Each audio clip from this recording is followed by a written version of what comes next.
soy Carlos Elizondo, bienvenidos a Primer Círculo. Hoy vamos a platicar sobre el tema del año, que son las elecciones, y en particular sobre el tema más complicado, cuáles son los retos en pandemia y con este gobierno para organizarlas. Y tenemos con nosotros a una consejera del INE, una funcionaria muy competente además, muy conocida, Carla Humphrey. Bienvenida, Carla. Muchas gracias por este espacio, Carlos, Federico, encantada de estar con ustedes y platicar un poco, de la elección, de la pandemia, de lo nuevo que hay en este proceso electoral. Bueno, una cuestión, el sistema electoral mexicano es muy particular porque necesitan ustedes convocar a varios millones de ciudadanos, primero a capacitarlos y de ahí se hace una selección, y esos son los ciudadanos con los que nos vamos a topar el día de elección en las casillas. Todo esto suena muy bien, pero hay pandemia. Entonces yo imagino que el reto para el instituto nunca había sido tan complejo como llevar adelante esta capacitación, selección, con brigadas que además tienen que andar recorriendo el país. ¿Cómo va la cosa, Bueno, la verdad es que si bien un proceso electoral nunca es igual a otro, siempre hay retos distintos, actores distintos, etcétera, pues este tiene dos grandes notas que lo hacen como muy diferente. Lo primero es justamente la pandemia, ¿no? Yo creo que todas y todos estamos esperando que durara 3, 4, 6 meses, ya estamos por cumplir un año, ya nos tocó organizar ahora sí el proceso más grande de la historia en medio de una pandemia. ¿Qué hemos estado haciendo? Conformamos un grupo, un comité que se llama el C19 con distintos especialistas en materia de salud que nos están par y paso ayudando a ver cuáles son los protocolos que tenemos que diseñar para cuidar la salud de nuestros funcionarios, pero también de la ciudadanía que acuda a votar. Estos protocolos los probamos en Hidalgo y Coahuila durante la última fase, digamos, de la preparación de la elección, las campañas y obviamente el día de la votación, que fue el 18 de octubre. Creo que tuvimos resultados buenos porque no hubo como un pico de contagios, no se elevó a partir del día de la jornada electoral. Seguimos revisándolos, hay elecciones y sigue habiendo elecciones, hubo elecciones en Ecuador este fin de semana, va a haber el 14 en Cataluña, en Portugal fue el 24 de enero me parece, y hubo 61% de abstencionismo, justo porque es de los países que tienen mayores casos de contagios y de muertes en Europa. Entonces tenemos que seguir viendo cuáles son las medidas que tenemos que aplicar. ¿Qué estamos haciendo? Bueno, por supuesto, pues para ir a votar cambiamos muchas de las formas, por supuesto estamos respetando la sana distancia, 1.5 metros, también nuestros funcionarias y funcionarios tienen mica, llevan cubrebocas, estamos posibilitando que cada quien lleve su pluma, ¿no? Porque para evitar el riesgo de estar pasando de mano en mano un cráneo. Podemos ir con tapabocas, aunque la credencial, ¿cómo me vas a identificar si soy yo el que yo soy? Te lo bajas un minuto, ¿no? En lo que te revisan. No respiras. Pero sí hay que acudir, es importante que todas y todos nos cuidemos, entonces sí hay que ir con cubreboca, sí se pedirá, obviamente no te podemos restringir la entrada a votar o el derecho a votar, tendremos algunos cubrebocas adicionales, pero el llamado es que para que las y los ciudadanos vayan a votar con cubreboca. Pero Federico mencionó un tema que es bien importante, perdón que se interrumpa, pero millones tienen que participar ciudadanos, de hecho ya lo sortearon, ¿no? Ya sabemos a quiénes. Letra A, agosto y septiembre. Sí. Letra A, agosto y septiembre. Entonces recuerden los que lo están oyendo, los que tengan letra A en su apellido, ya nacido de agosto a septiembre, son los primeros en ser convocados para esta gran tarea. ¿Cómo los vamos a cuidar, Carla? Mira, primero te diría, vamos a instalar exactamente 163,244 casillas. Vamos a requerir solamente para estas casillas, pues casi 1,5 millones de ciudadanas y de ciudadanos. Estamos ya en el proceso de reclutar nuestros capacitadores asistentes electorales y todas las personas que nos van a ayudar a ir de casa en casa a ver primero, ¿no? Este gran número de ciudadanos, ir viendo, pues, cuáles son las condiciones de cada uno, si alguno está enfermo o tiene alguna situación de vulnerabilidad que le impida participar en la jornada electoral, en fin. Pero bueno, ¿qué estamos haciendo? Pues también cuidando protocolos. Estamos por primera vez ofreciendo capacitaciones a distancia, que yo creo que como país estamos muy atrasados en el tema pues de utilizar los medios tecnológicos, y creo que esta pandemia nos ha enseñado dos cosas esenciales: que nuestro marco electoral o jurídico en general no está hecho para estos temas, y lo digo porque en las elecciones de Coahuila e Hidalgo hubo muchos llamados a suspender la elección, y el caso es que no podemos dejar particularmente a Coahuila sin un poder constituido, no lo podemos dejar sin el Congreso, y no hay salidas constitucionales y legales para eso. Creo que las y los legisladores que los escuchan con frecuencia deberían pensar en una forma en la que podamos tener salidas alternativas para casos como este, porque desafortunadamente pues no creo que sea el único que tengamos, y hay casos. Pero esas ya no fueron porque no se puede cambiar la ley ahorita. No, pero digo hacia adelante, ¿no? Sí. Ahora, ¿cómo los vamos a cuidar?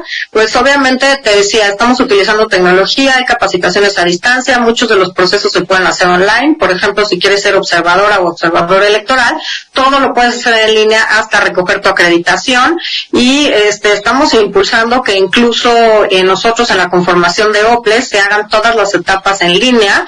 Un poco de lo que costaba más trabajo, las entrevistas las estamos haciendo en línea, son muchas horas, nos dividimos en grupos, pero por ejemplo los ensayos presenciales, entonces hay que poner una serie de medidas, ¿no? Pero para garantizar también pues que cada uno y cada una de los que participan pues estén respondiendo ellos los exámenes, estén haciendo los ensayos, y tener también todas estas medidas para propiciar una competencia adecuada.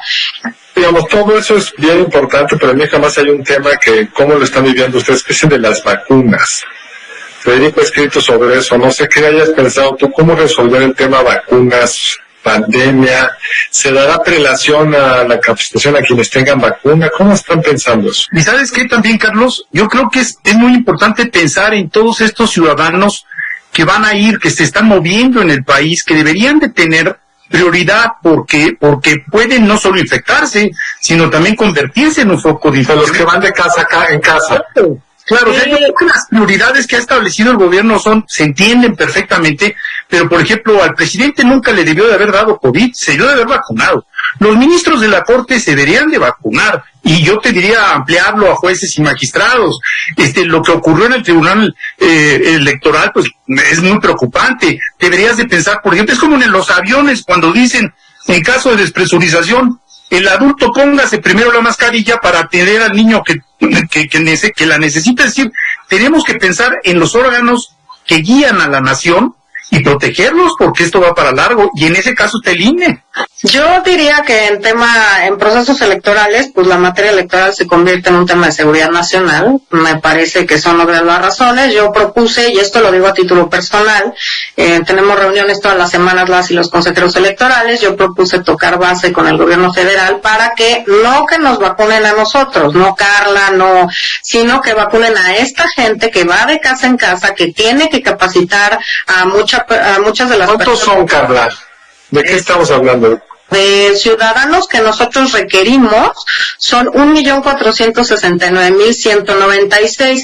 Para esto utilizamos personal de campo, que son los CAEs, los capacitadores asistentes electorales, son redondeando las cifras, son cerca de 48,000 personas las que necesitaríamos. Estos son los que están en campo, los que van a tu casa, te tocan, te ofrecen las posibilidades de capacitarte. Si tú tienes internet, te sientes cómodo capacitándote a distancia, en fin, bueno, pues entonces es una de las opciones. Pero de entrada, la primer carta en la que te digo fue seleccionado, esa tienen que ir de casa en casa. O sea, es el trámite que se va a hacer, es el trámite que estamos cuidando. Claramente irán con gel, con cubrebocas, en fin, pero yo sí creo que esto puede ser preocupante, una misma persona estar de casa en casa con... Me parece de seguridad nacional, Carla, y además 40,000 no son tantos. El gobierno ya vacunó 20,000 maestros en Campeche, no tiene nada por qué.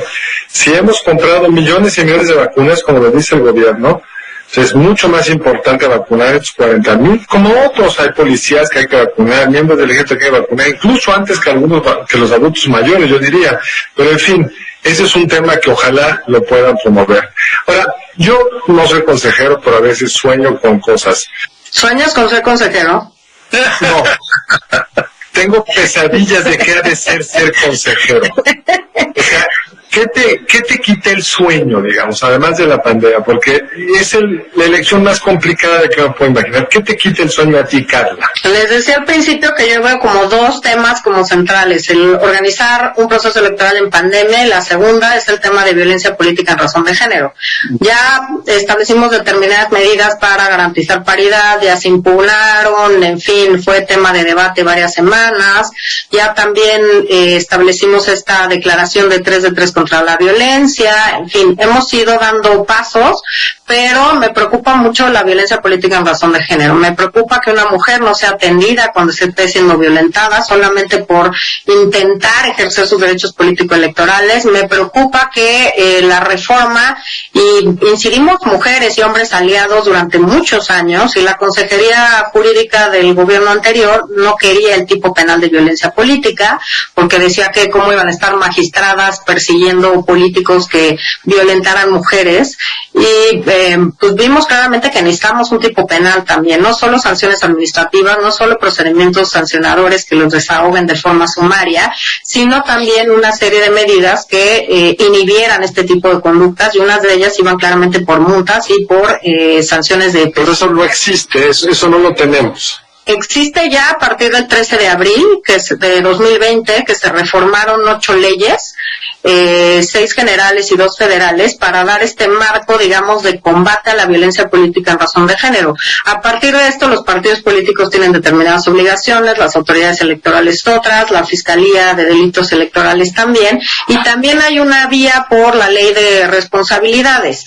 Pero creo que la coordinación de todas las autoridades para no dejar que las mujeres sean violentadas, incluso obviamente que se atente contra su integridad o la vida de una mujer que se esté postulando un cargo de elección popular, me parece una de las cosas que no me dejan dormir. Y no me dejan dormir también porque si lo vinculamos con el caso de pandemia, que ha elevado alarmantemente la violencia familiar, pues me preocupa el doble, ¿no? Hay muchos niños en casa, a lo mejor las mujeres están a cargo de adultos mayores, entonces veo como más complejo el tema del ejercicio de derechos político-electorales en la vía de irse a registrar a un partido político para contender a un cargo de elección popular. Estaremos en esta ocasión eligiendo 20.282 cargos en todo el país. La mitad tienen que ser postuladas mujeres en estos cargos. Y en estas condiciones de pandemia, de violencia familiar, etcétera, pues me preocupa mucho que pues las mujeres estén menos incentivadas, que a lo mejor no conozcan estos mecanismos o medios tecnológicos para comunicarse, que tienen que cambiar la forma en la que se hacen campañas, con la idea de ver cómo hacemos coincidir el derecho al voto con el derecho, primero, pues a la integridad y a la vida de las mujeres. Eso me quita el sueño. ¿Y hay algún tipo de acción afirmativa que estén ustedes tomando, es decir, de garantía? ¿Puede hacer algo el INE al respecto? Porque pues también es un contexto general de violencia, ¿no? Tenemos que hacer que se implemente adecuadamente la reforma, tanto la de paridad total como la de violencia política en razón de género. Ya hemos emitido lineamientos, hemos regulado un procedimiento especial sancionador, es decir, sumario. Hemos hecho muchas reuniones ya con los soples, con distintas autoridades. Tenemos un registro nacional de personas sancionadas por violencia política. Y en estos temas, pues hay que visibilizar la violencia, y también hay que tener y darle a las mujeres los elementos para conocer sus derechos y para conocer la forma en que tienen que defenderlos. Pues apasionante tu trabajo. Por desgracia tenemos que cortar aquí porque el tiempo no da concesiones, pero de verdad mil gracias por haber estado con nosotros aquí en Primer Círculo, y si nos permites más adelante te buscaremos a ver cómo va evolucionando el proceso electoral que a todos los mexicanos nos interesa. Muy buenas noches, nos vemos en la próxima emisión de Primer Círculo. Gracias, Carla, y nos vemos en la siguiente, y mucha suerte con todo. Gracias, encantada de estar aquí y espero la invitación con mucho gusto. Y a ustedes nos vemos acá, pronto, el siguiente lunes.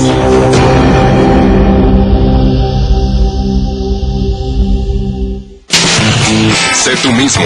No te